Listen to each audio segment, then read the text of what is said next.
falls into one of two brackets. You either have a growth mindset or you have a fixed mindset. First and foremost, do your research. Don't set up a business. Don't try and create something that you want. Make sure it's something that you can sell. It fills a need. Don't for 1 second think that you're going to knock on someone's door and say, can you be my mentor? And then you go and see them once a month and they're going to change the way you think. That's fool's gold. What happens is that when you don't have a lot, you become very resilient. Most people is that they think too small. If there's a very, very, very, very small chance of success, they won't even try. Easily jump from a Ford to a Ferrari, but you'll struggle to jump from a Ferrari to a Ford. But the best in the world have got it down to people like Sona who've got it down to 15 minutes. If I'm having a meeting with you and we cannot talk about what needs to be talked about in 15 minutes, there's something wrong.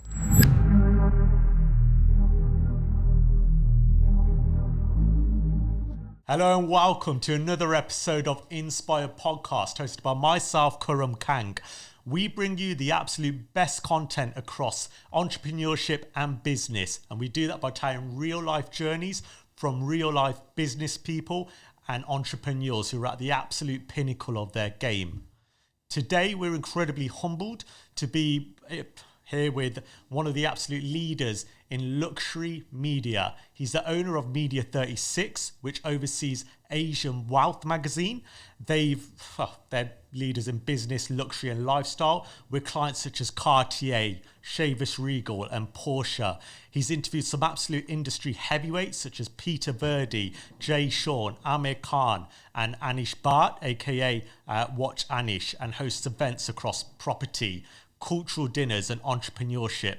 Also, Storage Terminal magazine, which provides first-class coverage of global bulk liquids terminals, and he's the ambassador of Discover Soniva. They're a luxury 5-star hotel resort across Maldives and Thailand. He's also newly opened a platform for his investors, so a private investor club across technology and the real estate market. That's none other than Mr. Kalpesh Patel. Wow, what an introduction, Karim. Thank you very much. I think you're going to have to come with me on the road, to open up every time. Me. So, no, thank you very much. A pleasure to be here, and thank you very much for having me. No, pleasure's ours. As I mentioned to you when we first met outside, I've been really motivated by your magazine in the past. Thank you. Having people like I mentioned, like Peter Virdee, Jay Sean, when I was growing up a few years ago, this was absolutely something I used to, look to. And I'm sure a lot of the people out there, have been inspired by, work that your publications have done as well. So that's why I was really keen to bring you on. Let's talk more about your story for everyone. Sure. So, kick us off from the beginning. I know it's a big journey, but start us with Media 36 and then a bit more about Discover Soniva, Private Investor Club, and any other 20 other things you're doing in the background. Yeah, no, I appreciate that. Look, just to give you a kind of a slight background, I entered the market about 10, 15 years ago. I worked for a big publishing house. Things weren't working out. When you work for these big corporate companies, you could make £1 million with 6 people in your team, and they tell you that you're making a loss because they allocate money, £100,000 here, £100,000 there. So I thought to myself, look, this is not the way to move forward. So I left and I set up an oil and gas magazine because that was my lane. That's the industry I was in. Couple of years in, I realized I didn't want to have all my eggs in one basket. Okay. So for me, it was, what can we do which is different? And for me, at the start of every year, as a publisher, I would subscribe to a whole load of magazines, very much interested in who was advertising, what the articles were about, who was being interviewed, what the design was like, how creative was it, and as a personal interest, I wanted to subscribe to Business Magazine because that's my interest. But everything that I was coming across was very much American-based. Fortune, Forbes, Entrepreneur, Inc., all these titles, great publications, but very American. So they would, inside articles and inside interviews, they would have pieces which said, Karam ran his business like a quarterback on the field. So we would get it, but we wouldn't get it. It'd be that kind of transatlantic disconnect. So I thought to myself, look, if we can't find, or if I can't find what I'm looking for, and I've got a great team, let's try and set it up, ourselves. Let's do it ourselves. I didn't want to call it Asian Wealth. I wanted to call it Asian Entrepreneur. But Entrepreneur in America applied for the rights in Europe, still hasn't been approved. But if and when it ever does, then any publication or newspaper which has Entrepreneur in the title will have to change its name. So we ended up with Asian Wealth, with the kind of mindset that we're going to get this into WH Smith's, and two things essentially that run through the bloodline of every Asian is food and business. Yeah. So for us, it was, okay, well, business is our lane. That's what I have an interest in. Let's create this platform. Let's create this magazine. And it was never, Karam, it was never supposed to be luxury. It was never supposed to be premium. It was really the core element of this platform was supposed to be business. It was always supposed to be business. So very much, the first couple of editions were very much business-led. Then we realized that,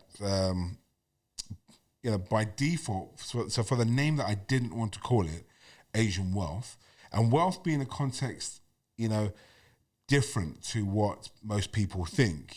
We use Asian wealth in the context of wealth of knowledge, wealth of entrepreneurship, wealth of enterprise.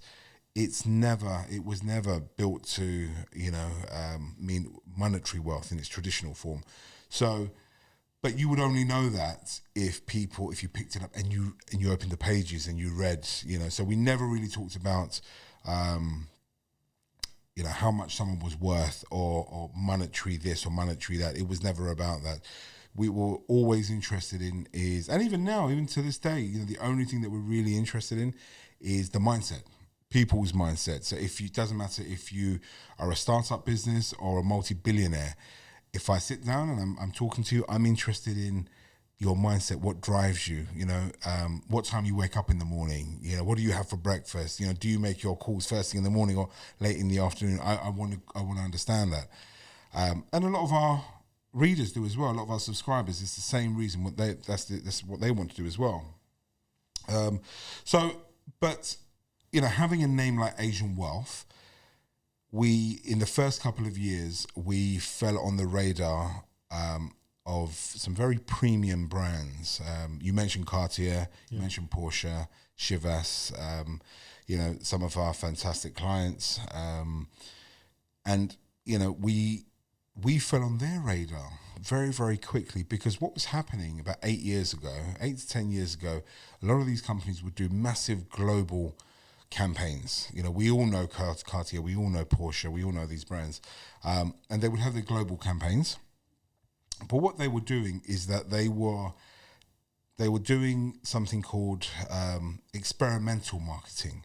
So what they were trying to do is tap into certain ethnic groups or buyer groups, So we're talking the Asian market, the Chinese market, the Russian market, Jewish market. These markets, big spending power. So they were doing as much as they could to kind of tap into these markets, whether it's building personal relationships, networking, When it came to the Asian market, now when I say Asian, obviously in the UK, we know Asian as South Asian aligned, right? India, Pakistan, Bangladesh, so Sri Lanka. These are kind of our, in America, it's different. For them, it's, Eastern Asia, China, and so forth. So for us, it was very much, when we talked Asian, their ears pricked up and they said, well, okay, well, let's have a look at this. For them, just from the cover, it was, oh my God, this must be a magazine for rich Asians. That's essentially what they thought. Yeah.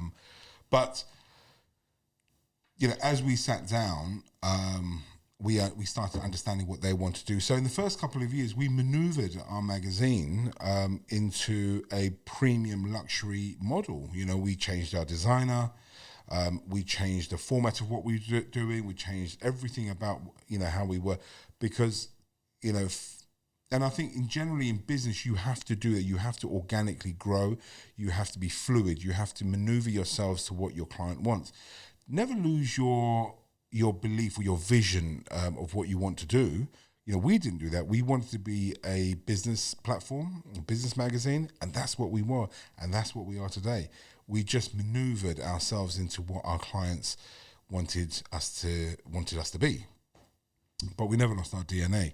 That's incredibly exciting. And, you touched upon things there that, your entrepreneurial spirit, being with a company and then happy and going off and making your own, and also having that vision and, clearly that drive behind it. And for the audience who, don't know you much, and one thing we try to do at Inspire is give the person's background. So talk to us, was that always something that was in your DNA? Was it something that you were brought up with your family? Talk to us, what was behind that? So I think I'm a big believer, Karam, in that Asian culture is, I think the business, the drive is set within our DNA. For the wrong reasons, I do believe, and I'll come back to that. But my personal background is, it's very similar to a lot of people. Look, people say, well, grew up with nothing, and I grew up with, in a council house, and and that is the case. Yeah. But I think it's also very cliche in the nicest possible way. I don't want people, and I say this to people as well, just because you grew up in a council house, because I did. I grew up, so it's just my brother, my mum, because my mum and dad got divorced in the 80s, which as Asian parents was, very taboo, culturally it wasn't done, So my mum raised my brother and I. We were raised in a small 2-bedroom house in South London. So we grew up, and I remember people looking at my mum as a bit of a charity case, not because she needed anything, but it was more so with pity that, oh bless her, she's got 2 young boys and her husband left her, and so it was very much but I think that is what made my brother and I now who we are, and I think a lot of entrepreneurs would say the same thing, that's why they are who they are, because it's what they came from. Contrary to belief, when people ask me, oh my God, you must have had a really, bad childhood. Actually, if I look back on it, I didn't. I actually had a really good childhood. I've got nothing but fond memories. Sure, we didn't have the latest, Nike trainers. And I remember when my friends, I don't know how old you are, but, I'm showing my age here, but, I remember when my friends had Amiga 500. This is kind of going back. I can't even remember. Yeah, that. this is I'm showing my age here. But when they had the computer system, like I don't know what is it now, PS4. I don't know what it is. On PS10 or something. Yeah, maybe. But back then they had something called Commodore Amiga 500, and I think it was about £500-600, and naturally my mum couldn't afford it. So I ended up with a Commodore 64, which was like £250, but we made use of it, and that's what it was, and it was okay, so, but I look back and I've got nothing but fond memories. So, but that drive,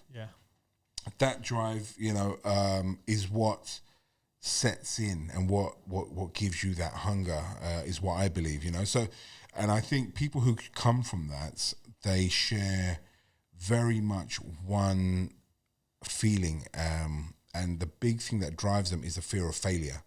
They don't want to fail. They don't want to go back to what that was, So I think that is the biggest driving factor. And just going back to what I initially mentioned about kind of our culture,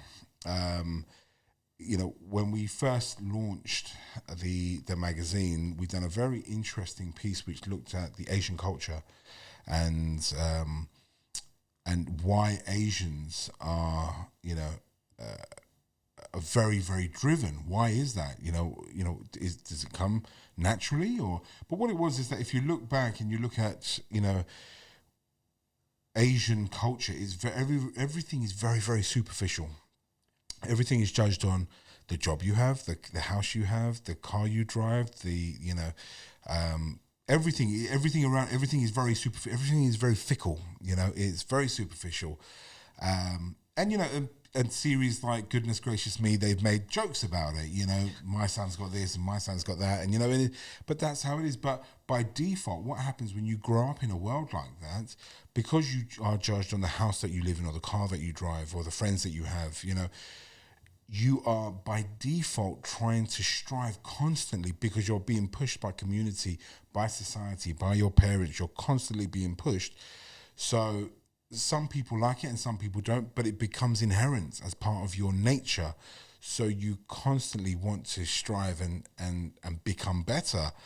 And that's actually what we found, So I think a bit of it was, a big part of it for me was very much,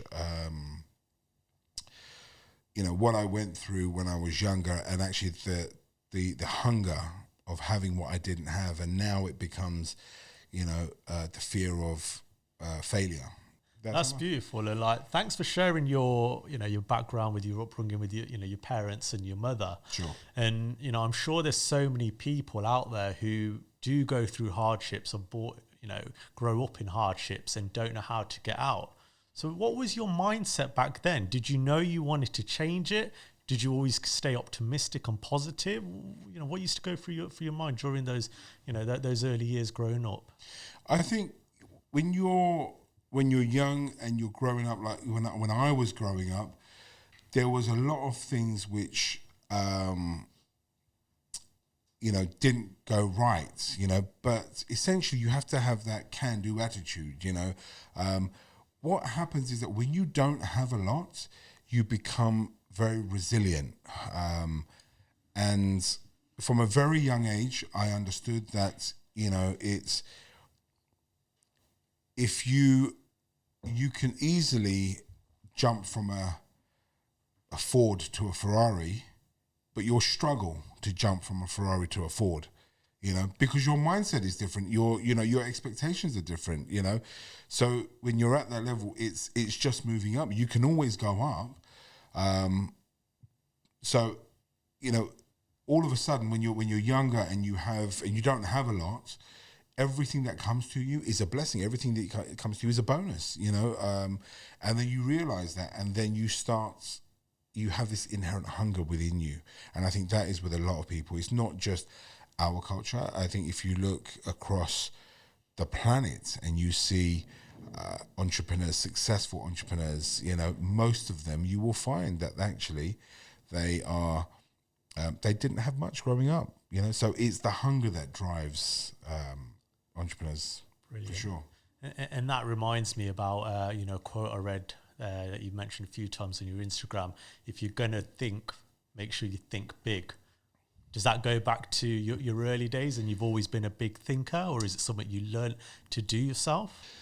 I think a few years ago, when a good friend and somebody that I respect very, very much, a gentleman called Dinesh Damija, who's the founder of eBookers, ebookers.com, and a fantastic entrepreneur, and he sold eBookers for, I think it was $400 and something million.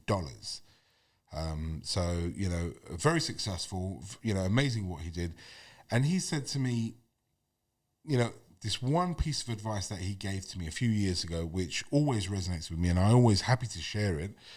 He said that the problem with people, most people, is that they think too small.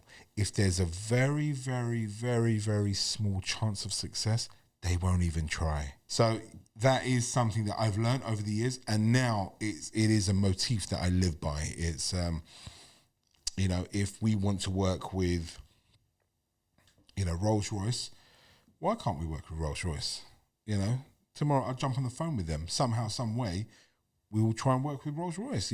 There's no brand that is out of our reach, and that is the mentality that I speak to my team about. So, and that's, I'm blessed to say that actually with that mentality, it's helped me get where I need to be and what I've done so far. So yeah, absolutely. That's brilliant. And, about thinking big. That's obviously so important when you're starting off a business. What advice can you give to our audience about the first 12 to 14 months of when you left your job, you didn't have a salary, you sat there on your own building a business? What did that journey look like? It's scary, and I think for a lot of people, they'll know exactly what I'm saying, because, sometimes it's not 12, 14 months. Sometimes it's 2 years. Sometimes it's 3 years, and it's not easy. It's not easy. But I think very much so, if you believe in what you're doing, then stay focused. And I know it sounds very, very cliche, stay focused, but very, very importantly, make sure you've done your homework. One of my favorite things to say, and I know people keep saying to me, why do you keep saying stay in your lane? Because it means so many different things. And I've come across this many, many a time. And when I say to people, stay in your lane, know your lane, especially in those first 12, 14, 18, 24 months, know your lane. So don't, first and foremost, do your research, don't set up a business. Don't try and create something that you want. Make sure it's something that you can sell. It fills a need. That's hugely important, because I know many people who said, oh my God, I've got a great business idea. I'm going to start it off. I'm going to do this. But it's because it's what they want. It's not something that is scalable or something that, other people would want. So you've got to stay focused. You've got to know your lane. And also, again, going back to what I said, a bit earlier, was understand your strengths, but understand your weaknesses. I know for me, I know what my strengths are. And I also know where my weaknesses are. And I'm not scared of that, and I'm not shy about that. What I do is I surround myself with people who are very, very strong at that. Again, we really try to uncover the truths of, setting up your own business. When you were in that initial startup, did you have any naysayers, any doubters, anyone telling you couldn't do it? I still have them now. Karam. Yeah. Look, you're never going to be able to please everyone. Before I even launched the magazine, there was a similar magazine called Asian Enterprise, which came a few years. I don't know if you'd ever come across it. It came a few years before I launched mine, and the person who launched that, who had that magazine, I found him and I reached out to him and I said, listen, I just want to pick your brain. This is what I'm planning to do. Can you spare some time on the phone with me? I just want to pick your brain about a few things. So bless him, he did. And, he gave me some of his time, and I had a conversation with him. And he said to me, don't do it. Forget it. And I asked him why. I said, why? And he said, look, your intentions are great. And what, you're planning on doing, I've done already. I interviewed the entrepreneurs, I interviewed the millionaires, and I interviewed the billionaires, and the stories are great, but you can't print with nothing. You can't run a business with nothing, And he said, and his exact words were 8 years on, and I remember vividly, he said to me, you will struggle to get support, advertising support. And I think this goes back to, again, my skill set. That guy was a journalist turned publisher. I'm a salesman turned publisher. There you go. So for me, it's very much, if you can't sell your product, but I was, and I still am. I'm a glorified salesman. That's what I am. I know what I'm good at, and I can sell my brand. I don't claim to be an editor. I don't claim to be a journalist. That's not who I am. I'm a salesman. I'm just a salesman turned publisher, So that was the difference. And what you touched upon there, the feedback, taking that on, and that clearly gives you some drive. Is that a common trait in successful entrepreneurs? with how they accept and react upon feedback or criticism? So I think everyone falls into one of two brackets. You either have a growth mindset or you have a fixed mindset. End of. For me, and a lot of successful entrepreneurs, they have a solid growth mindset, because that's where they got to. Because you cannot run a business for 10 years, 20 years. You can't run a business like that and not grow. You can't, for us, we've dropped our print edition and we've gone digital. That's part and parcel of who we are. That's how it's, you've got to be able to kind of grow. Once that happens, once you have this kind of growth mindset, you will understand. And look, if I say to you, a very good friend of mine, I had dinner with him last year, and very, very successful, worth hundreds of millions of pounds, and he has a driver, and his driver was on holiday, so he said to me, "I'm going to come into London, and we're going to have dinner." So I said, "How are you getting here?" So he goes, "You know what I'm going to do? I'm going to jump on the train."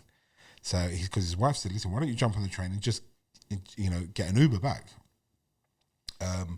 So he jumped on the train. We got together. We had a lovely meal.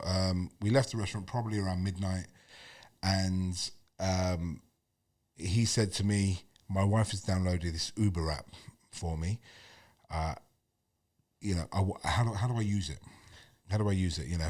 And it's funny to you and I, because we think, who the hell doesn't know how to use Uber, right? But when you're living in that world, when you've got a chauffeur driven, when you've got a chauffeur that drives you around everywhere, it's not something that's in the forefront of your head. You don't really need to know Uber, But what I found really, really interesting is that I said to him, "Give me your phone. Yeah, let me put in give me your postcode, I'll put it in." And he said, no. He goes, "Yeah, take my phone, but show me how you do it, so I know, so I get it. And then, if I ever need to use it again, I can do." Yeah. But that little bit I found so interesting, because what he was doing is actually and that again kind of goes back to growth mindset, is that anybody else, if you had a fixed mindset, said, here's my postcode and here's my phone, do me a favor, put it in and order me an Uber. He was very much no, and this is after, 2 or 3 bottles of wine, and, it was still very much, show me, I want to learn for next time, So it's very much a growth mindset, very much growing, absolutely. You touched upon it earlier, and I've seen it on your social media pages. You talk about mentors, surrounding yourself with the right people. I believe, your mentor is Vijay Patel, OBE.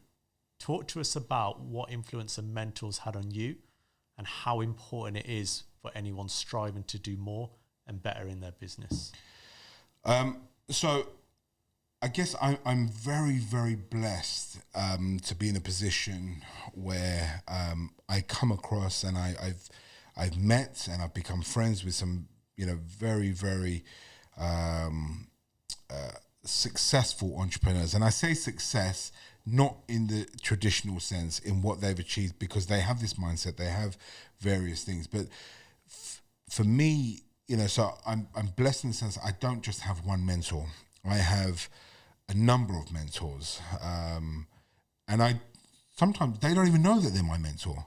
And I will say to them, I say, for the last 5 years, I've bloody looked up to you, and I will notice things about you that you don't even notice about yourself. And they say to me, really? And I say, yeah, because mentor is this very, loose term, in the sense of, when people are looking for mentors, it's not something so, solid that you have to go out and say, knock on people's door and say, "Can you be my mentor?" That's not what it's about.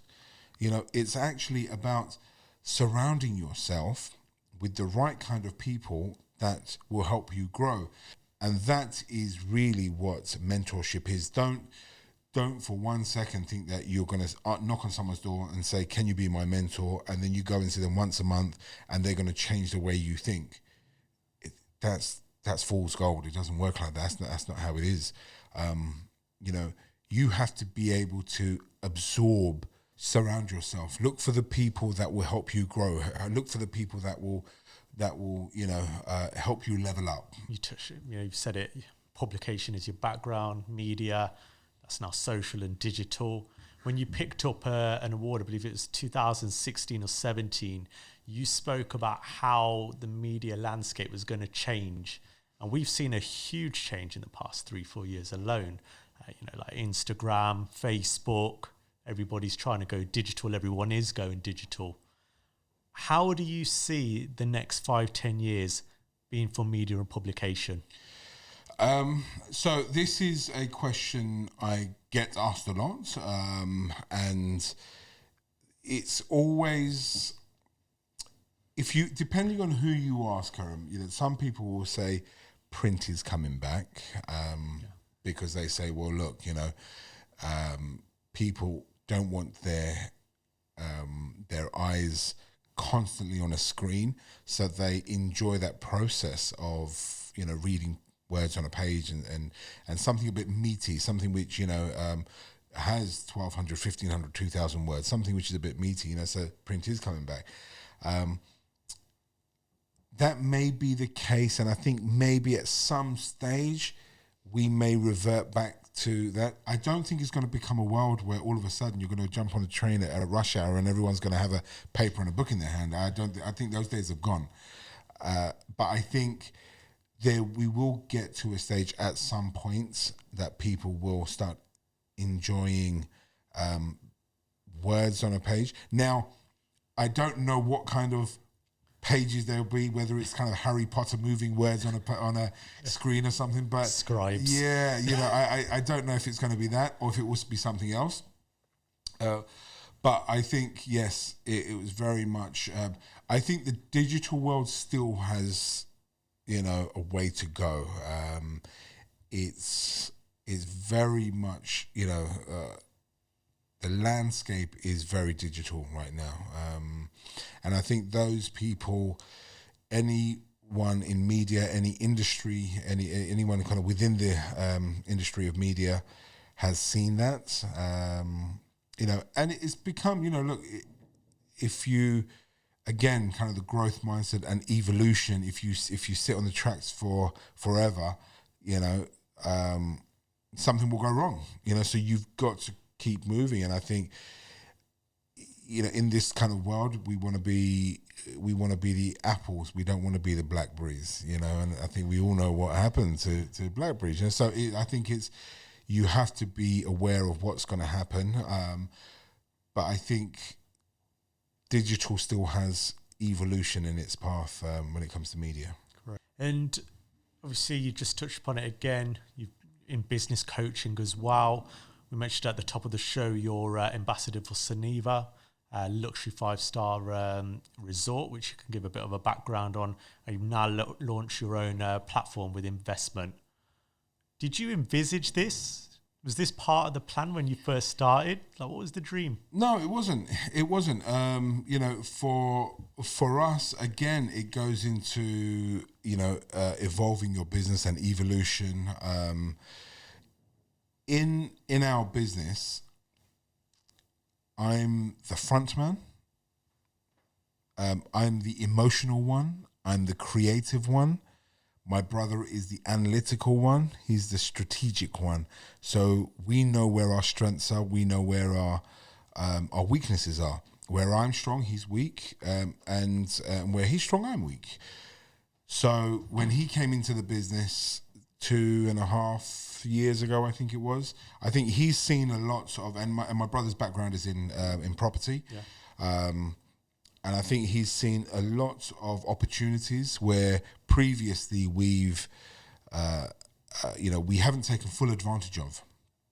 So, we sat down last year and we said, okay, well, look, there's a what's our plan for next year? So this was kind of summertime last year, and we were looking at 2020.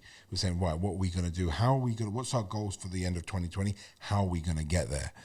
And this was something which had been in the pipeline for maybe a year or so, but only recently did we, back end of last year, do we activate it? And essentially, Karan, what we've got over the last 8 years, we've built a pool of fantastic entrepreneurs, successful entrepreneurs. So by default, they've become investors.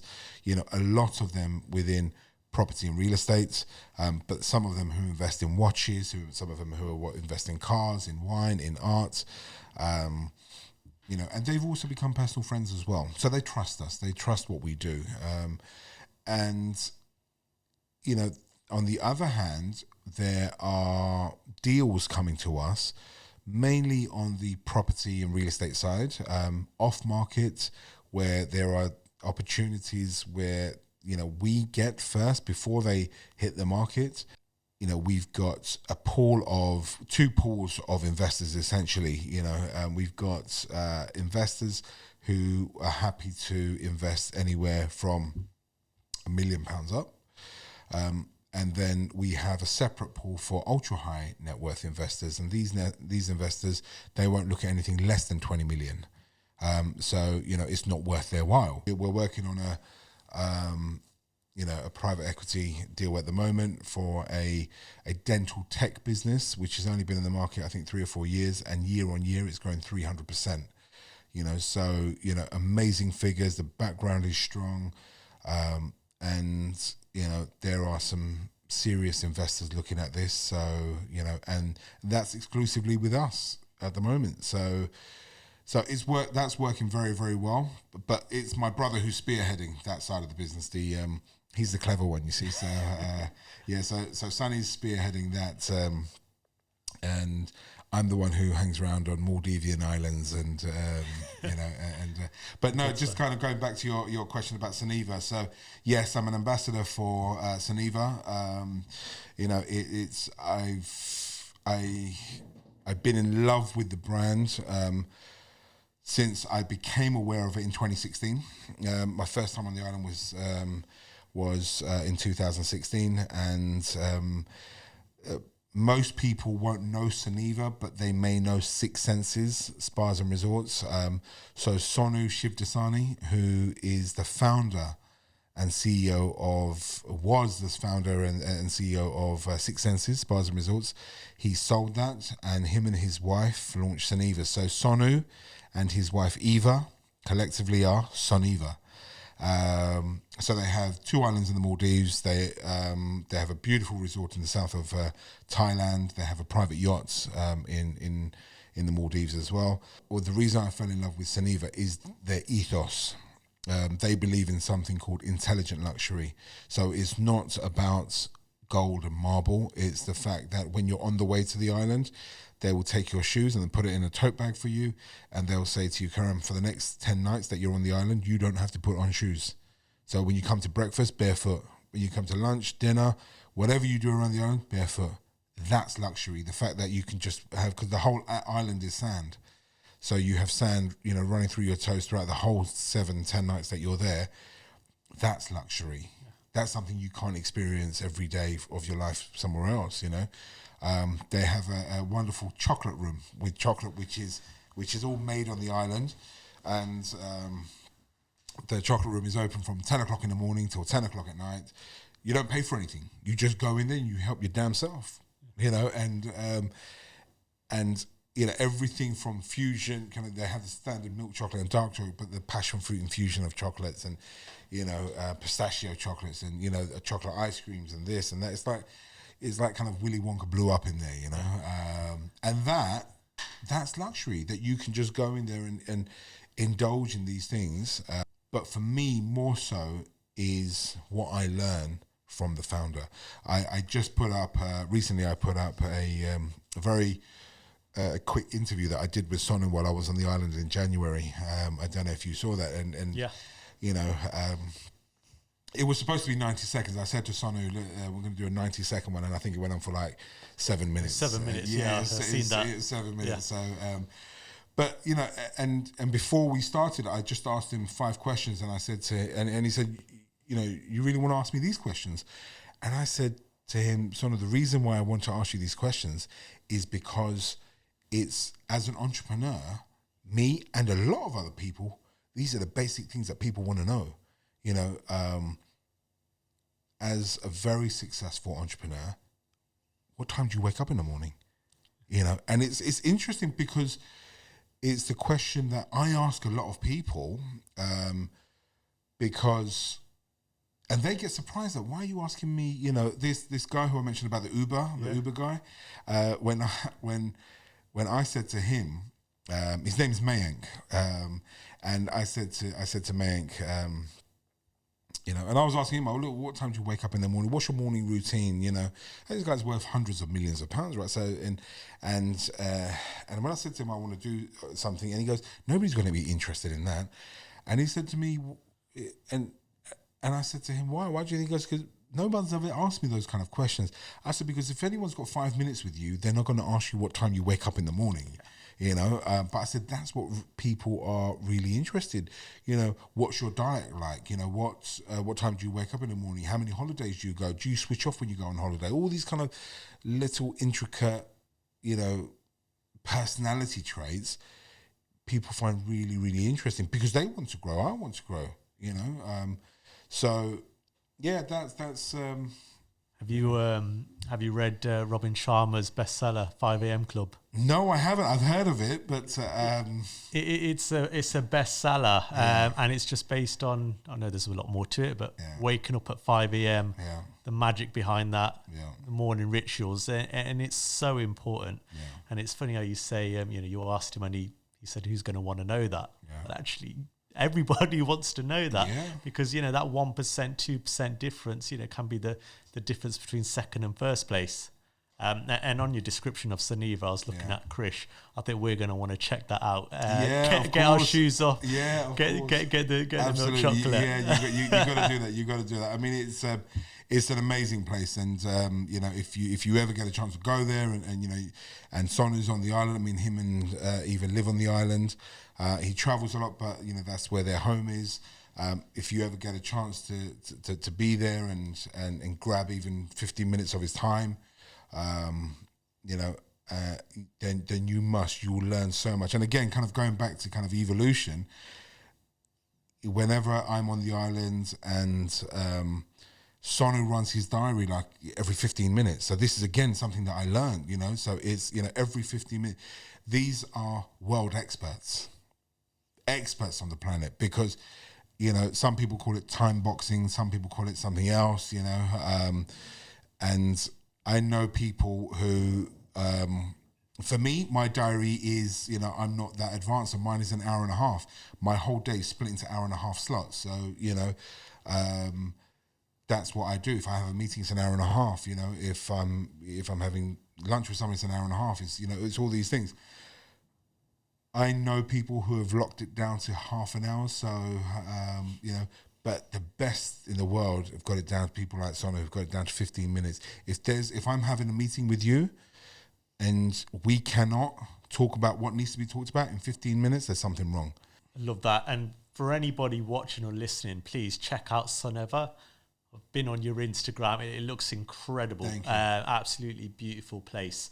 Look, how we like to end every interview, we like to do a quick fire, which is quite, you know, traditional in a lot of podcasts. Yeah, absolutely. But we really like to, you know, tailor it personally to who we're speaking to. Sure. So, you know, with yourself, I'm actually asking for 3 on this because I can guess what the first 2 are after that. What are your 3 favourite luxury destinations? So destination number 1 would be Maldives. I think you guessed that already. You know, Maldives and anywhere in the Maldives. You know, like I said, Maldives is a beautiful place. I'm a big fan of the Middle East as well. I really do enjoy Dubai. So once a year, my family and I will be in Dubai. So I really do like Dubai as well. I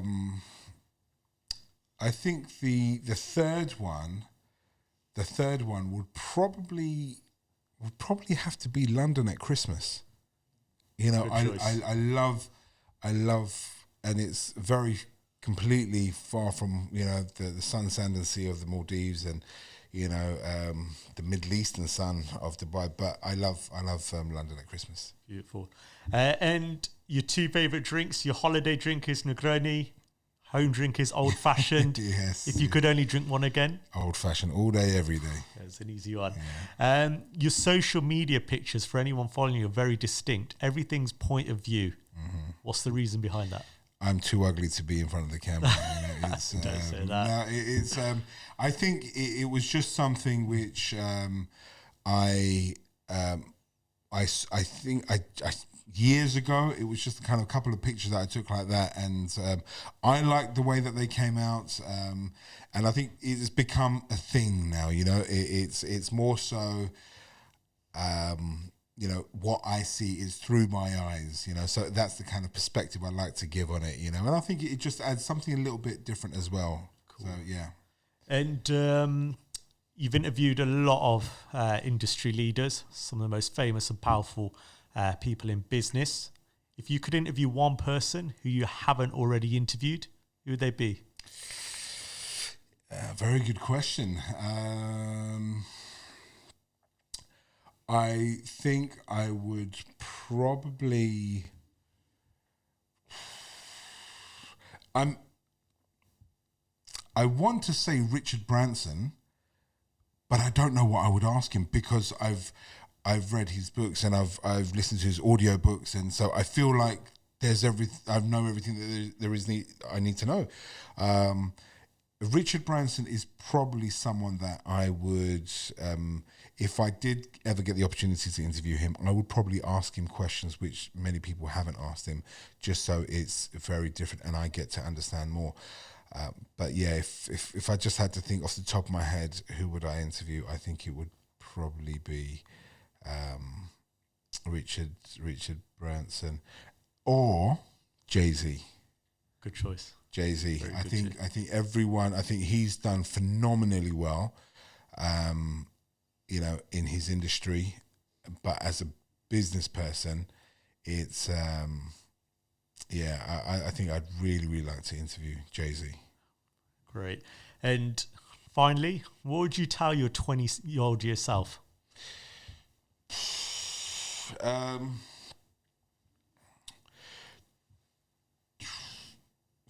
Stay away from the old fashions. No, I would probably say to my 20-year-old self,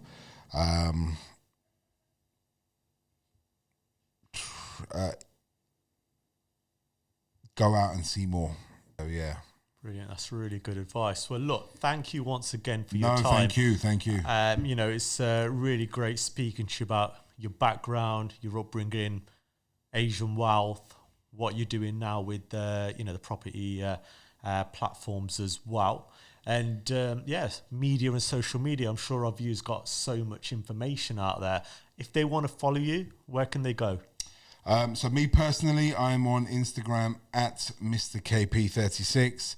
Otherwise, our tag is Asian Wealth Mag on Instagram and across the social channels. Our website is asianwealthmag.com.